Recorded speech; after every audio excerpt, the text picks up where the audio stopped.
My name is Lisa Shea, and this video series is about horror authors, horror short stories, horror poetry, and all things horror. In this particular video, we're going to be talking about string theory, which is one of my short stories, 16 pages long and 5,000 words long. So I'm going to talk about the background and details of the story, so if you worry about spoilers, you might want to read it first. It's only 16 pages, so it's fairly short. If you don't care about spoilers, then we can just go ahead and you can hear about the basis of the story and details about its plot. So this is one of my more confusing stories. Sometimes my stories are very straightforward and are just about the interaction of two people. This one is a little more scientific, so maybe it'll help to have me talk about some of the issues about it. So we've got a heroine, Kiki, who's about 70 years old. She's got a heavy bag of groceries that she's taking out to her car. This is written during the pandemic, so she's wearing a face mask. And she's grumpy because she had worked in a cancer clinic for many years, and she graduated first of her class. She was Nurse of the Year for many years. She is a very talented, very well-educated, very intelligent woman who is very good at handling, or not handling, but being aware of cancerous growth. I mean, this is what her entire life was for decades and decades. So when she saw a black growth on the cashier's neck, she tried to gently, but out of compassion, let the cashier know that she should get this checked out. And the cashier just dismissed her because the cashier's 20-something. She said, oh, this old lady who's got gray hair and is sort of overweight is clearly crazy. I'm just going to shoo her on and go on with my work. So Kiki's frustrated because she's trying to help this young woman make a healthy choice to save herself from cancer. And she's just being ignored, that she's being treated as a nobody, a faceless person, because she's old and heavy, and that's not fair. If she had been young and cute, or, I suppose there's a too young thing. If she was 16, she probably wouldn't have been paid attention. But let's say if she was in her 30s. If she was in her 30s and looked smartly dressed and so on, the cashier might have paid attention to her. But because she didn't look like someone who would be able to help, she was ignored. So, and Kiki said she didn't even want to be a nurse, that she wanted to do math and physics stuff, but her parents had forced her into the path of a nurse. And then she had a problem in college where she was assaulted by a frat boy. So she ended up in a career that she hadn't chosen and without a family life because of something else that happened to her. So she put herself, if I'm going to be a nurse, I'm going to be the very best nurse that I could possibly be. She became a top-notch nurse, and she has all the skill and knowledge and training, and now she's just being ignored by people because they think that she can't possibly be a help.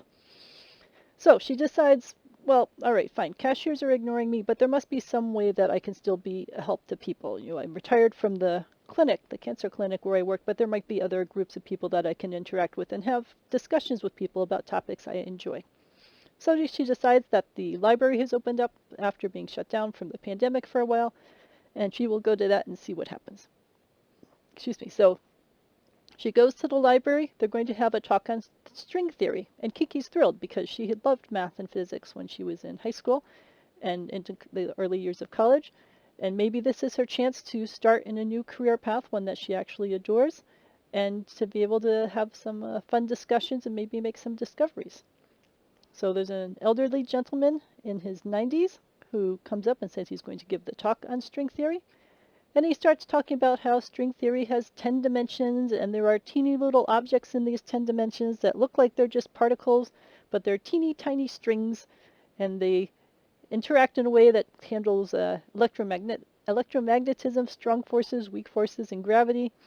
And Kiki's feeling a little out of her depth. I mean, she was very good at nursing and biology and things, but now we're talking about teeny strings and strong forces and weak forces, and she doesn't even know what those are.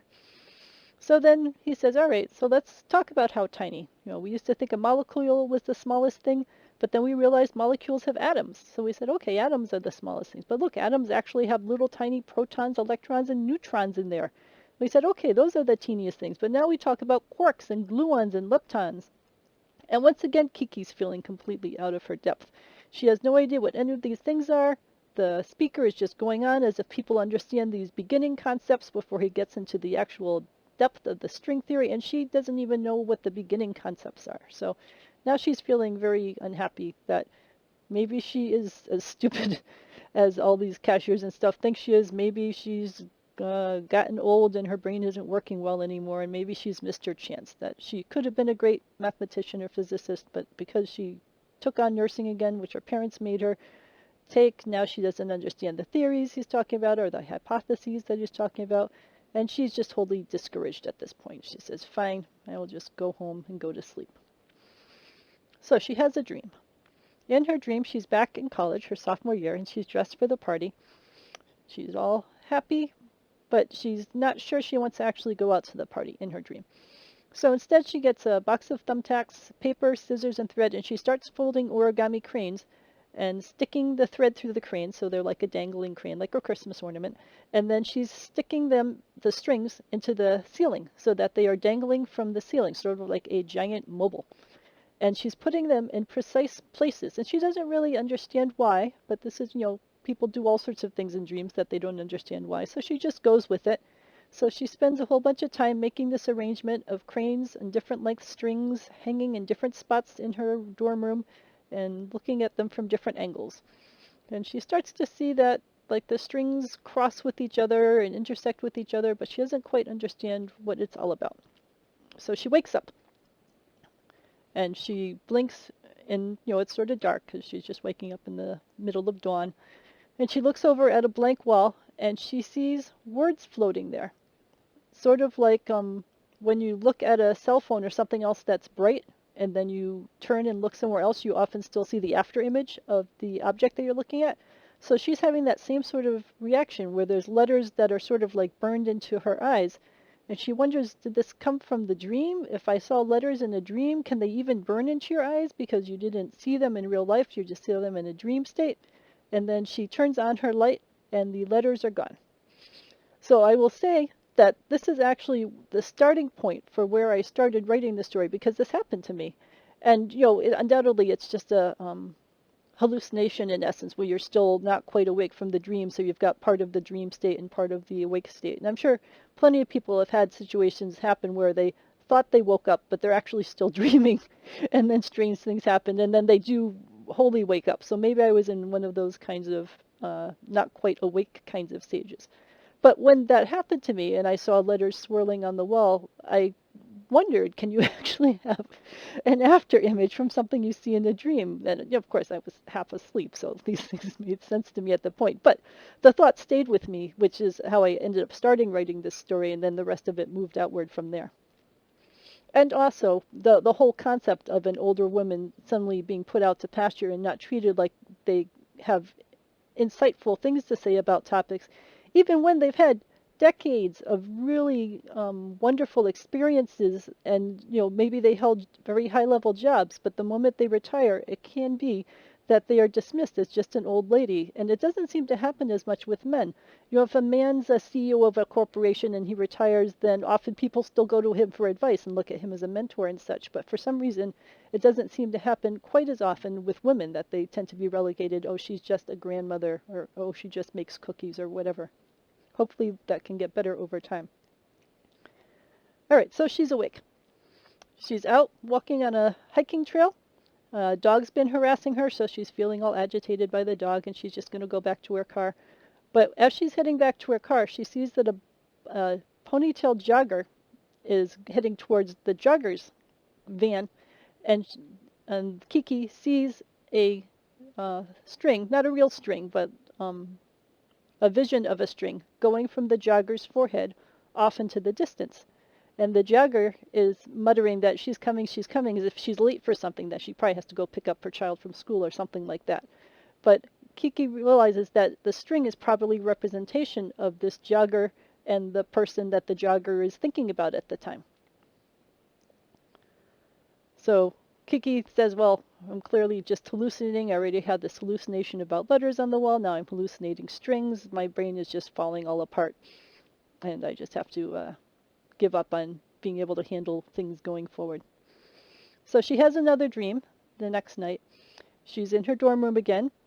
This is the night of the party, but she doesn't want to go to the party, and she can't remember why she should stay away from the party. And she's once again hung a bunch of origami cranes from the ceiling, different length strings, different positions, and she's looking at them back and forth, trying to figure out what they mean and why she's doing it. Why is this so important to her? So she wakes up. She doesn't want to open her eyes because she doesn't want to see more strange letters or things or hallucinations on the wall. So she just turns on the light and opens her eyes. And the wall and everything is just normal. It's her normal, very simple, undecorated bedroom. And the heating system kicks on. So I don't know what kind of heating systems you guys have, but in the house that I'm in, when the heating system kicks on, the whole house has this rumble to it as the water goes through the pipes or whatever it's doing. And she hears the rumbling, and it sounds to her like a men's choir. The deep bassy voice is rumbling, and it sounds to her like a Russian men's choir from Hunt for Red October, which happens to be a soundtrack that I adore. I love the singing in that. So that's something that called to me. And the longer she listens to the rumbling, the more that she can even hear the voices, and she can't understand the lyrics because they're in Russian, but they sound like beautiful Russian singers. And this is an actual phenomenon that does happen to people. It's called I should be able to pronounce this, pareidolia. Pareidolia. So what happens is when the human mind hears white noise, so noise without any necessary rhythm to it, or sometimes with a subtle rhythm, like a fan was going whop, whop, whop, whop, or something else, or like a car, car wheels turning. There's all sorts of different kinds of white noise. So it's not actually a song, but our brain is tuned to seek out patterns and order in things that we hear. So that, back in the old days, so if a saber-toothed tiger was creeping through the brush, so that we could hear the noise of the saber-toothed tiger amongst all the general rustlings and the wind going through the leaves. So our brain is very much tuned to find patterns. And once it finds a pattern, it tries to recognize it and connect it to something else that it knows about. So there are many types of situations where people think they hear voices or they think they hear music, and they can even change the station to hear a different kind of music. So this isn't a sign of, hey kitty, this isn't a sign of mental illness or anything. It's just a normal part of brain functioning. This is a Zuzu, one of my two black cats who's come over to say hello. I know, you're such a good kitten. You going this way? All right, but while she was nervous about the hallucinations of the letters on the wall, she's not nervous about this music stuff because it's actually very pleasant. And a lot of people who have this happen to them say the same thing, that it's actually quite soothing, and they can sit there and listen to beautiful music, and depending on the type of noise that it is, you can hear, angelic kinds of singing, or deep voices, or so on. So she relaxes into it. So now she's going to the dentist, and this is still during the pandemic, so a lot of people are avoiding going to the dentist right now. I'm giving this video during the pandemic. So a lot of people are not going to dentists because they're afraid of all the risks involved with being at a dentist's office. But Kiki knows, she was a nurse, so she knows how important it is to have your oral health taken care of, because your oral health affects the health of your entire body. So she's going to take precautions, and she's going to go and have her dental appointment. So the receptionist is a young person in her 20s who doesn't really pay attention to her, barely looks up. And she snapped, "You were supposed to wait in your car and call that you were here." So Kiki's a little put out and says, "I called yesterday to confirm the appointment. I asked what the process would be so that I could do everything just the way that you wanted it. And no one told me that I needed to call from the car, otherwise I would have." The receptionist said, "You probably forgot. Go sit in the chair. I'll let you know when you're ready." Now, this actually happened to a friend of mine, and the receptionist was just this kind of annoying. And, it's bad enough when you're trying to do the right thing and you make an effort to do the right thing and something happens. Procedures go awry, and that's okay. But then to be told that you're in the wrong and to be treated disrespectfully adds a whole nother level of wrong on top of it, because you're the customer who's going there trying to keep them going. The dentists are having trouble getting people to come in and use their services. So here you've got an actual client who's making the effort to come in and have the dental procedures done, and now you're treating them incorrectly for something that was wrong on your side of things in the first place. So this was all in my mind too while I was writing this.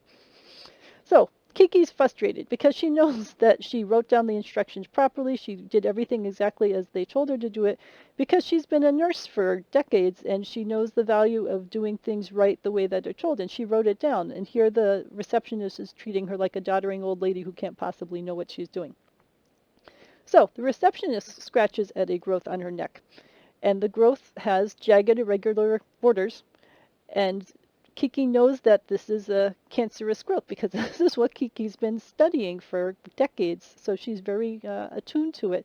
So even though this receptionist was being grumpy and nasty to her, Kiki is still going to try to say, you should have that growth looked at because it could be dangerous because Kiki wants to help the person.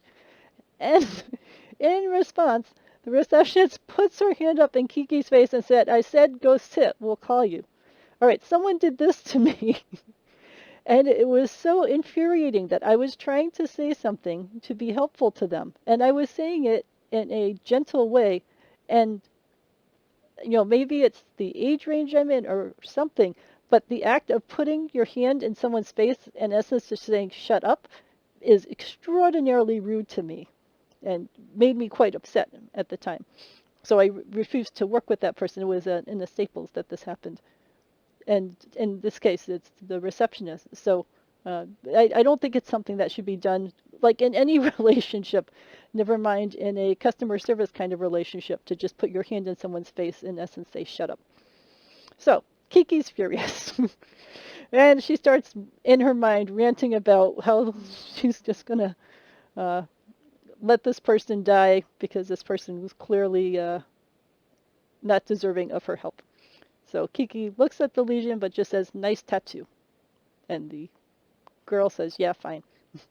So Kiki goes over and sits in her seat, and she's feeling all sorts of righteous revenge or karma or whatever you want to call it flooding through her, that she could have pressed the point and tried to get it across to this girl that she should have that looked at. But, then again, if Kiki had really pressed the point, the girl probably wouldn't have done anything about it anyway. So it would have been a wasted time and just added to more grief. And if it had escalated, then maybe Kiki would have been asked to leave and she wouldn't have even gotten her dental appointment. Kitty, what are you doing?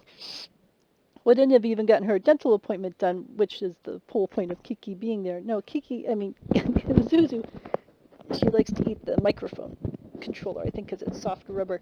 But that, of course, is not good for the microphone itself. All right, sweetie. No eating the microphone. All right, back to Kiki. So Kiki's back at her walking path, and now she's got dog repellent in her pocket, and she's preparing to blast any dog that comes near her. So Kiki is clearly escalating in her grumpy levels.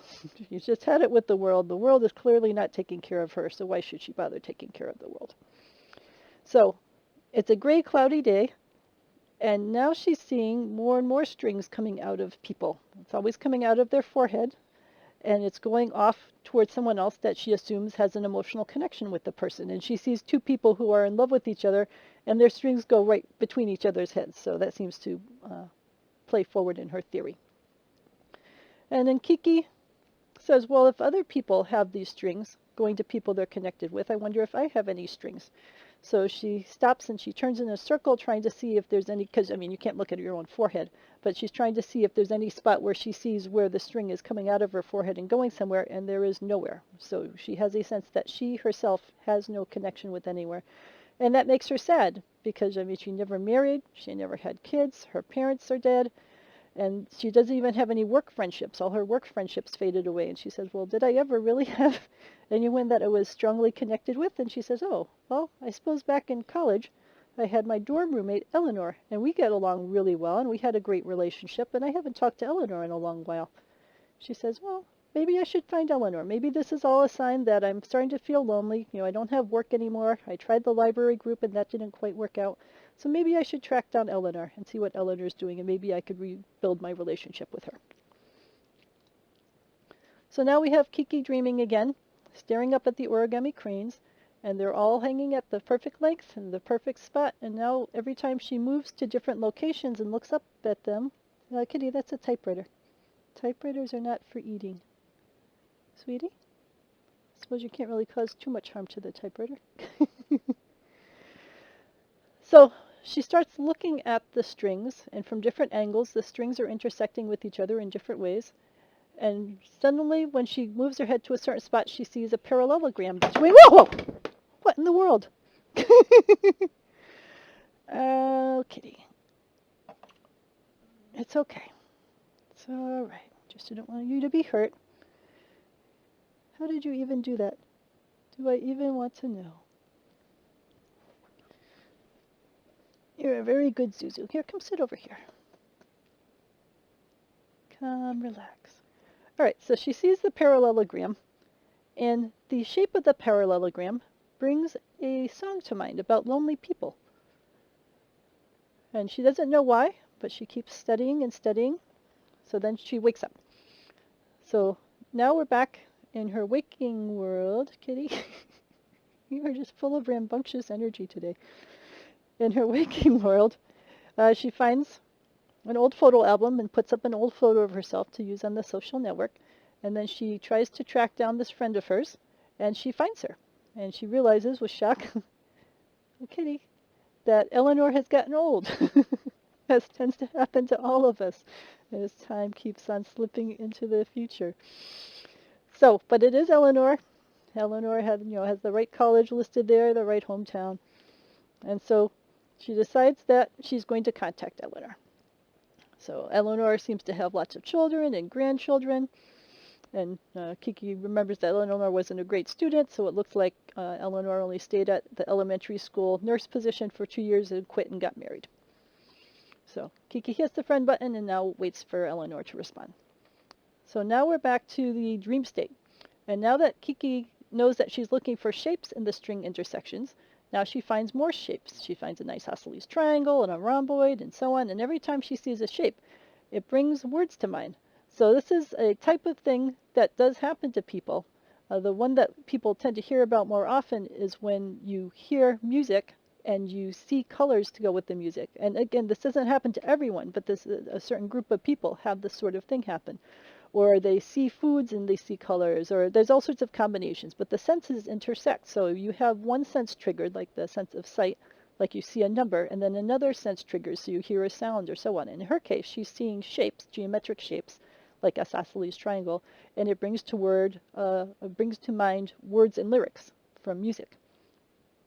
So she enjoys having her Russian choir that sings to her with the heating system every night, and now she's got this new puzzle in her dreams that involves seeing different shapes and hearing different music to go with it. So she's looking at it now as a puzzle. What shapes do I look for and what music do I hear, and does this all mean something?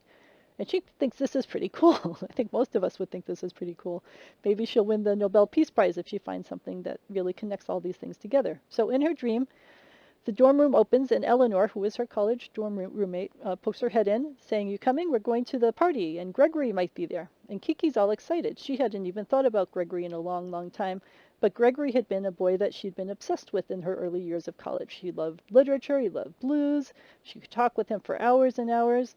And as she stands up to go with Eleanor to the party in her dream, all the cranes start swinging together and clattering against each other. And it's like a Japanese samurai film where the spear warriors have all their spears clattering together when they're doing a defense.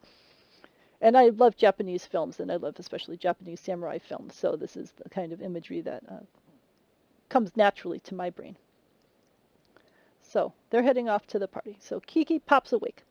And she sees the words again swirling on the wall, and she doesn't know what they say. It's something about socks she doesn't even know. So her phone chimes, and Eleanor has now accepted Kiki's friend request. So Kiki's all stunned and amazed. She's never done this sort of thing before, and it's so cool that you could reach a person no matter where they are and be able to talk to them. And now Eleanor starts typing messages to Kiki, and they text for a short while, and then they're in a video chat, and they're all happy and talking and recounting old times. It turns out that Eleanor's on her fifth husband. They've got 6 kids, 12 stepkids, and lots of grandchildren and all of this kind of stuff. So they just have a grand old time talking and catching up. And Kiki says, "I'm so happy I found you. Maybe I should do this a couple more times. Maybe I should try to track down where Gregory went." And Eleanor bursts out laughing and says, "Don't you remember I dated him after college while I was at that elementary school as a nurse? And then the school board doctor got me pregnant. And in essence, she left Gregory and went off and married the doctor." And Kiki didn't remember any of this. That back then, Kiki had graduated at the top of her class and had gotten drawn right away into the cancer clinic, which was a very high energy, all-encompassing job. So she quickly left behind everything else that had been going on in her life. So she had completely lost track of Eleanor and what Eleanor was doing. So she says that she's sorry to hear that uh, Eleanor broke up with Gregory, and Eleanor's like, don't be sorry. I had a great time with the doctor, and I had my son Paul because of that, so I'm happy that I have Paul. And, she's got 5 husbands, so she quickly moved on. She wasn't too concerned about some guy that she dated for 2 years. And she makes the implication that she just keeps cheating on all these guys with new guys anyway. So Kiki asks what happened to Gregory. And Eleanor says, he became a priest, went to live in a monastery. So I chased him for 3 years, finally got his hands on him and lived with him for 2 years. And then after I leave him, because I got pregnant with some other guy, he went off and became a monk. Maybe he figured that no one would be as good as me after that. And Kiki is really confused because this wasn't how she remembered the college years going. She remembered that Kiki had been obsessed with Gregory, that she'd been obsessed like pretty much from the first day of school, and that she'd been writing about him in the diary, talking about him to Eleanor. So in her mind, Gregory had always been her dream guy, and she never even remotely thought that Eleanor was interested in him or that Eleanor had been trying to chase after him. So Eleanor said, thank you for your suggestion that you go for a walk that night with Kevin. It's when Gregory and I first hooked up at the party on Labor Day or Columbus Day, and Kiki said Halloween. So now this is a whole nother aspect of it. It was the Halloween party where Kiki was assaulted, and Eleanor remembers it. And she's not lying at this point. She doesn't think she has any reason to lie because she doesn't really remember what happened in those years later. In Eleanor's mind, Kiki and Kevin went off, and that meant that Eleanor had access to Gregory, and Eleanor and Gregory started hooking up, at least a little bit. But what actually happened was that Eleanor had suggested to Kiki that Kiki go off with Kevin because Eleanor was trying to manipulate things so that Kiki would be out of the way and that Eleanor would have access to Gregory. So I talk a little bit about this because this is an area that I'm fascinated by. Helen Keller, who is the woman who was born or had an illness at very young age. So pretty much from everything she could remember, she was blind, deaf, and mute. So she could not interact with the outside world in a way that made sense. And then a teacher came in and taught her sign language so that she could now interact. And, she couldn't see the sign language, but she could do the sign language in someone else's hand. And she realized reasonably soon that these symbols meant words and that she could actually communicate instead of just being trapped in this confusing world where nothing made any sense. So as part of the Helen Keller story, she had been read stories in her youth, through the sign language method. And one of them was about frost fairies. And Helen had liked the story but forgotten the story. And then she wrote a story of her own, which was about frost kings. And in essence, it was the same story that she had been read and liked and then forgot about, and then it regurgitated back up in her mind, in her subconscious, as, oh, this is a cool story, I should write this. And she thought it was wholly from her own head. And, it was clearly from her own head, but she thought it was her own invention and not just a retelling of something that she had heard. And this whole incident upset Helen so much because she published a book and then people ridiculed her as being a fraud, and that was upsetting because she didn't mean to be a fraud. It was an accident.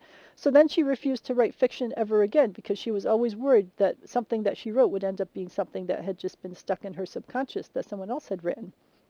And back then they didn't have Google or stuff, so there'd be no easy way to figure that out until she published it and someone yelled at her. It's just not a good way to go about things. So similarly, Paul McCartney and the Beatles, when he wrote Eleanor Rigby, he said, oh, I just came up with the name Eleanor Rigby out of the ether. But it turns out that when he was a teenager with John, they used to hang out in a cemetery to sunbathe because it just happened to be convenient and low populated. And there was a gravestone for Eleanor Rigby near where they sunbathed all the time. So all these times that he was going back and forth, he kept seeing the name Eleanor Rigby, and it sunk into his subconscious that it was a cool name. And then when he wrote this song, he said, oh, that's a cool name. I'll use it. I just invented it. He had no idea that it was in there for a reason, that he'd seen it tons of times in his youth. So our minds is like that. They see things and remember them, and then it comes out and we don't remember where they came from, and we think it's our own invention, but we misattribute things. So in this particular case, Eleanor had deviously sent off Kiki and Kevin to get them out of the way so that Eleanor could get her hands on Gregory. But now it's 50 years later, and Eleanor just sort of vaguely remembers the situation. So now she thinks that, Kiki suggested that she go off with Kevin, and that it worked out serendipitously for Eleanor. She doesn't remember that this was a devious plan of hers, so she doesn't have any problem telling Kiki about it, because she thinks that that's the way things happen.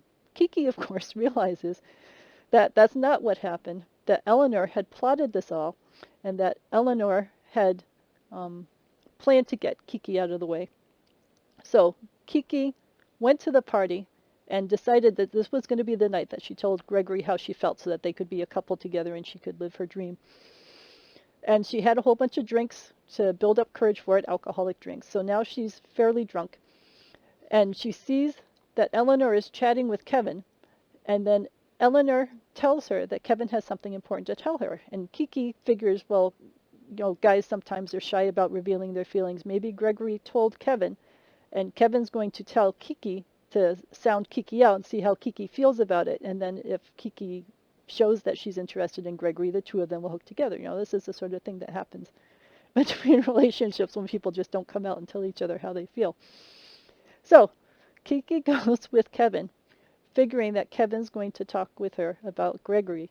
Instead, Kevin decides that he's going to assault her, and it ruins Kiki's entire life. And Kiki's realizing that all of this happened because of Eleanor, and because Eleanor was being manipulative and wanting to get her hands on Gregory, even though Eleanor knew that Kiki was very involved,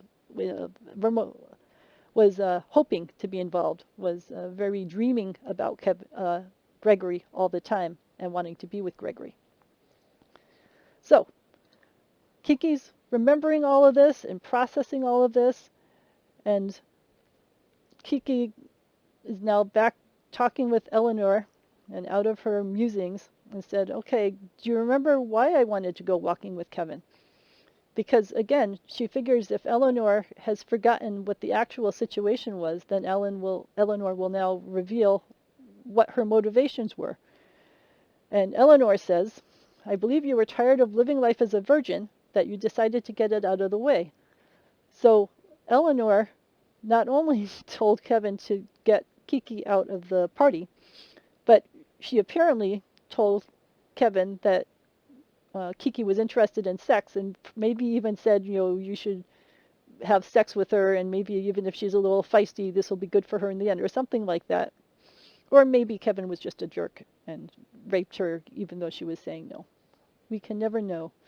But in any case, Eleanor is the one who is responsible for the entire situation with the assault. Well, all right, most of the situation. I suppose Kevin deserves some of the responsibility in there for not stopping when she said no. So the heating system starts up, and now the Russian choir is singing a song of battle and victory and riling Kiki up to do something about all of this, because now she realized that her entire life was destroyed because of Eleanor's manipulations. And it's not even like Eleanor stayed with Gregory and made any of it worthwhile. Eleanor used and abused Gregory, cheated on him with someone else, and then Gregory's entire life seems to have been, well, I hate to say become a monk is ruined, but at least it was changed. It seemed like Gregory wanted to have a life with a partner that he can trust and rely on, and after his situation with Eleanor, he decided maybe he'd be better off a monk. So Eleanor is scratching at her shoulder and says, oh, by the way, I have this growth here. What do you make of it? And it's a brown scaly patch, and its edges are rough and irregular. So Kiki has been going through a progression through this story. At the beginning of the story, she saw a growth, and she tried to tell a cashier, and the cashier was rude and dismissive. So then, the next time Kiki saw a growth on the dentist receptionist, she was going to tell her, and the dental receptionist was so rude that Kiki stalked off and was happy in her mind that she didn't tell her that it was a cancerous growth because it served the receptionist right. Well, now we have someone who is open and receptive to the thought of getting help and is asking for help. So Eleanor is saying, I have this growth, I'm concerned, can you help me? So this is what Kiki had been hoping for all along, is someone that she could help. But because she's now so furious at Eleanor for ruining her life and ruining Gregory's life and everything else out of selfish needs, Kiki says, it's fine. Don't worry about it. It's not a problem. Don't go in and get it checked out. You know, it's not even like she says it's fine and it ends there. She specifically says, don't get it checked out. So don't go and get someone else to look at it to give it time to fester, in essence, and give it, you know, put it in the sun a lot, which she's thinking is going to make it even worse. So she's like completely gone off into the other end of the dark edge spectrum to hope that this woman gets a serious cancer, and she's going to help it along as much as she can.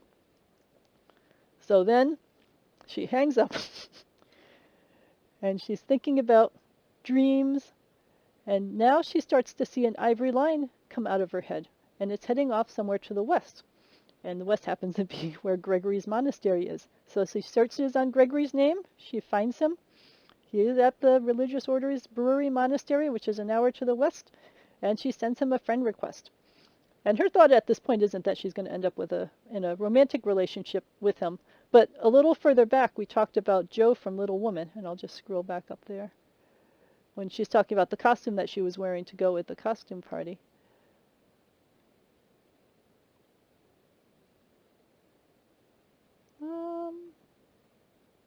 All right, well, I can't quite find where the exact lines are about Jo and Little Woman, but the gist of it was that she had dressed up as Jo and Little Woman. She talked about how Jo had not wanted to end up with anybody, at least as far as the author was concerned. Jo wanted to just live a life that was free, pursuing her own dreams, and to have a good friend to be able to talk to. And the publishers ended up forcing her into having Jo marry an older gentleman.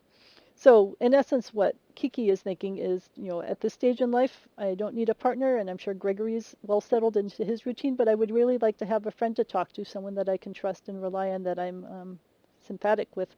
And Gregory was the perfect person for that, so they can build up a relationship, and the glowing of the string represents that she's able to think warmly about this situation, and this will lead her into a happy new path in her life.